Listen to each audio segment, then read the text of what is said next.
The cold cuts through the cracks in the walls, seeping into the bones of your home. Outside, the wind howls as snow piles high, turning the world into a frozen wasteland. The only thing standing between you and the endless freeze is a single flickering flame, barely enough to warm the room. No central heating, no electricity, no escape. Each night, the cold grows stronger, and you wonder how long your fire will last. How long before the frost inside matches the frost outside? For the people of medieval Europe, survival was a constant battle. Every day they faced the relentless chill, clinging to the warmth of their hearths, struggling against an unforgiving winter. Their only hope lay in firewood, wool, and their own resourcefulness. The question was not if the winter would break them, but when. This was the reality of life before modern heat, when survival meant enduring the cold with nothing but your wits and the fragile warmth of a fire. Tonight, we uncover how they fought back against the cold and what it took to survive the medieval freeze. For centuries, Europe enjoyed a climate that supported growth and prosperity, but by the 14th century, everything began to change. As temperatures dropped and the Earth's cycles shifted, Europe found itself at the mercy of an unforgiving cold. The medieval warm period began to fade, and in its place came the Little Ice Age, a sharp cold shift that devastated agriculture and disrupted life itself. Fields that once yielded plentiful harvests began to wither. Crops failed. The growing season shortened. From 1315 to 1317, famine gripped the continent, forcing people to adapt or perish. The cold didn't just affect the weather, it redefined civilization itself, creating a new era where survival meant enduring the freezing cold with whatever resources were left. In the midst of the medieval cold, survival depended on one thing: the hearth. A simple fire, flickering in the center of a cold stone room, would be the only defense against a world turned icy and harsh. These homes were often constructed from timber, offering little protection from the bitter winds outside. Inside, the hearth became the center of life. Without it, survival was uncertain.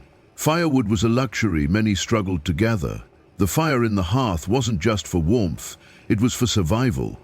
For most people, the hearth was their lifeline, as fire was the only heat source they had. For wealthier households, more elaborate heating systems like the hypocaust offered some reprieve, circulating heat through floors and walls. But for the majority, it was all about the fire, a fragile, constant source of warmth. If it went out, it could mean death.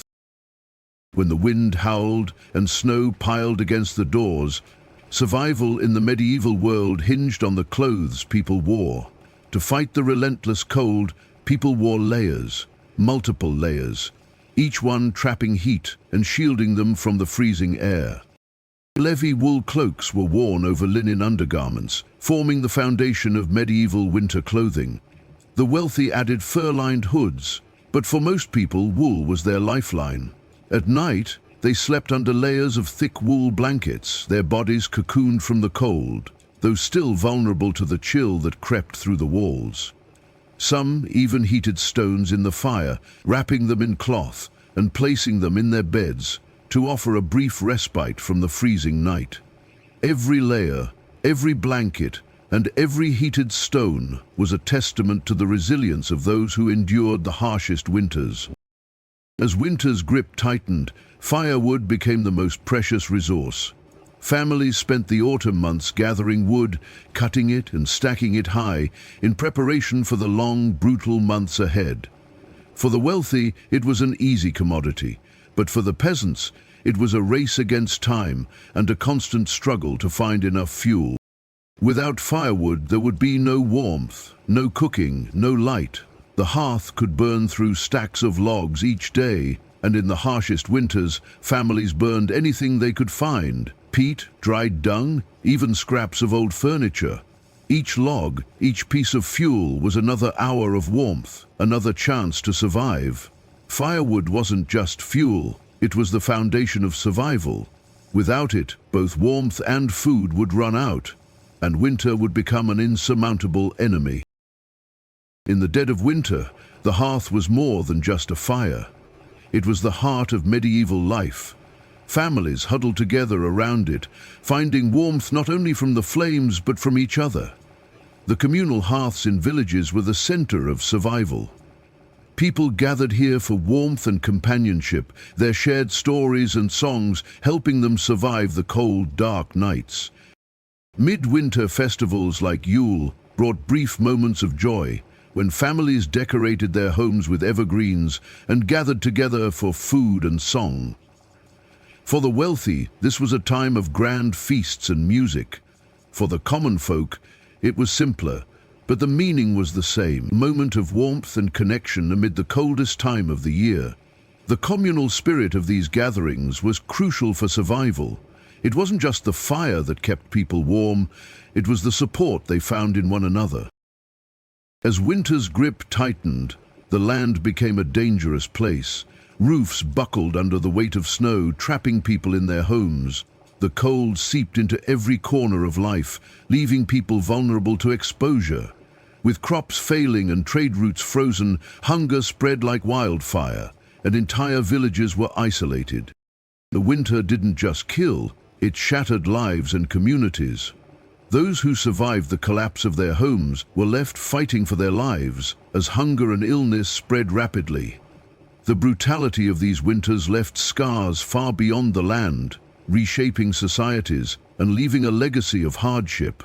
The question was not whether anyone could survive, but how they would endure these long, relentless seasons. The strategies medieval people used to survive the brutal cold have left a lasting legacy. The chimney, for example, was a revolutionary solution to smoke-filled rooms, laying the foundation for modern heating systems. The layering of wool and linen clothing was not just practical, it was life-saving. Today, we still rely on these techniques to stay warm. The communal living of medieval villages, where families shared resources to survive, is echoed in modern co-housing and community-oriented living. These survival strategies are more than just lessons from the past. They are blueprints for facing our own modern challenges.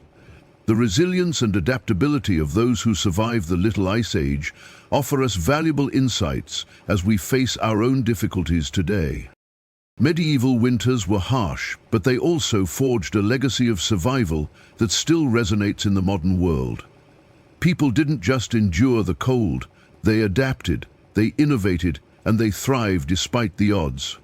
Their ingenuity in heating homes, layering clothing, and relying on community laid the groundwork for our approach to survival today. Where we face our own struggles, whether battling the cold or dealing with modern challenges, we can take inspiration from the past. The medieval world didn't wait for conditions to improve, they made survival possible, and we can do the same. If you've been inspired by the resilience of the past, like, share, and subscribe for more stories of survival. What medieval strategy do you think is most relevant today? Let us know in the comments below. Every challenge we face is an opportunity to build a more resilient future.